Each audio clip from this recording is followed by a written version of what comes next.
What is up guys? So today I wanted to do a quick video talking about the PlayStation Vita and whether it's worth your money. Now I've had mine now since October. I got it for my birthday, so I've had quite a few months with it now. I've got 3 retail games. I've got a couple downloaded from the PlayStation Network. Those 3 games are Assassin's Creed Liberation, Killzone Mercenary and Uncharted Golden Abyss. And I can tell you for one, I'm loving all 3 of these games. I know that when the Vita first released, it had a similar release to the Wii U, whereas it was very good. It was very sort of exciting. Everyone liked the look of it, very promising, but it didn't have a strong game lineup at all. The thing is, people went and bought the games and the console, the Vita, and after a couple of months they literally had nothing to play. And of course the PlayStation 4 wasn't out then as well, so you couldn't remote play and use it for that. So a lot of people's Vitas were gathering dust. Now I think nowadays, today, as we're entered the next generation, I think now is a very good time to buy a PlayStation Vita. You've got enough games to kind of backtrack to, so like I said, those 3 that I mentioned, Uncharted, Killzone, Assassin's Creed, there's a Resistance game, got Batman, Arkham Origins, Blackgate, which I do want to get as well. You've got loads of games on there as well.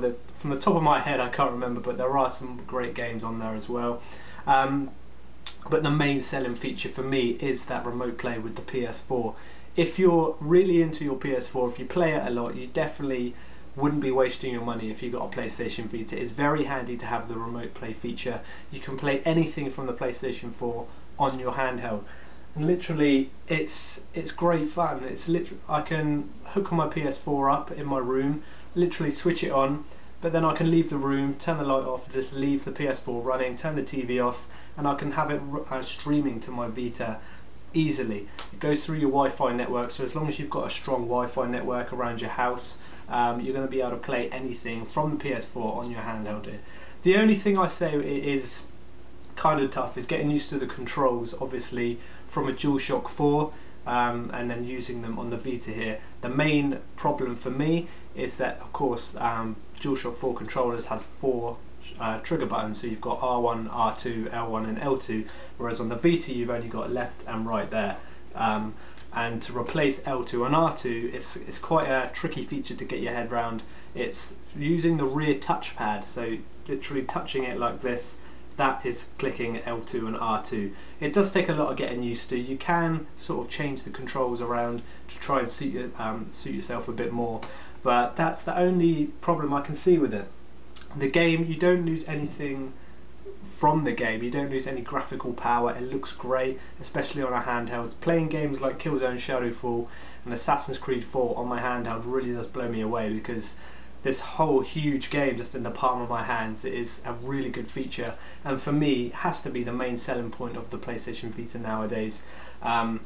If you want to buy it on its own as well, just for the games, and you don't have a PlayStation 4, I say now is a good time as well. Like I said, you've got those games that I've got there, so you've got a good lineup of games growing, which is going to get bigger as well. There are more games coming out. You just had Tearaway released as well, which is another very unique exclusive from Sony. I definitely want to get that soon.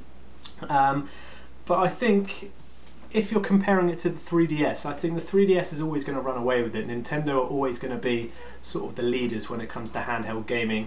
I've always predicted that in sort of 10 years time Nintendo will be a handheld only company. I don't think they're going to focus on home consoles as much as they do on handheld consoles, purely because of how things have happened over the past sort of 5 years with the growth of Sony and Microsoft. I don't think Nintendo are going to be able to keep up with that. There's no denying Nintendo is fantastically popular. Everyone loves it. You sort of Mario Karts, your Mario games and all that. Mario is a huge sort of business really, and it will be big if Nintendo don't make a home console and they truly focus on handheld, but that's just the way I see it going. So I don't think the Vita is any competition for the 3DS really, so there's no point really trying to compare them because they are so different. I've got a 3DS and a Vita and I love them both. I think I've got the 3DS for that true sort of hardcore gaming experience from a handheld. Say if I really want to play a true handheld game, I will go to a 3DS. If I want to have like PSN features, online features and things like that, I would go to my Vita, because of course I can stream the PS4. So I would say that I use my Vita a bit more at the moment, but when a top quality game comes out, I do go to that 3DS, and I think it's good to have that little bit of competition, but I think the Vita will never kind of live up to that Nintendo hub. I don't think Sony will always do that. They tried it with the PSP, and even though it was hugely popular, the DS came along and sort of brushed it under the rug. But overall, the PlayStation Vita, very good console. I definitely recommend you getting one if you're really into your Sony sort of games. If you've got a PS4, I truly recommend it. If you haven't got a PS4 and you only want it for the game library, you've got a few good games. Like I said, there will be more coming out for the Vita, but I truly believe that Sony are going to focus on sort of PS4 remote play, and games that you can kind of intertwine between the PS4 and the Vita as well. But definitely, yeah, I'm really happy I got one of these. I definitely play it a lot. It's not gathering dust. Yeah, and I definitely wouldn't be a bad idea if you got one yourself, guys. If you've got one, let me know down below what you think of it and kind of what your favourite games in it and things like that. But yeah, that's just about it for this little video. Thank you for watching, guys. Leave your comments down below and I'll speak to you on my next video.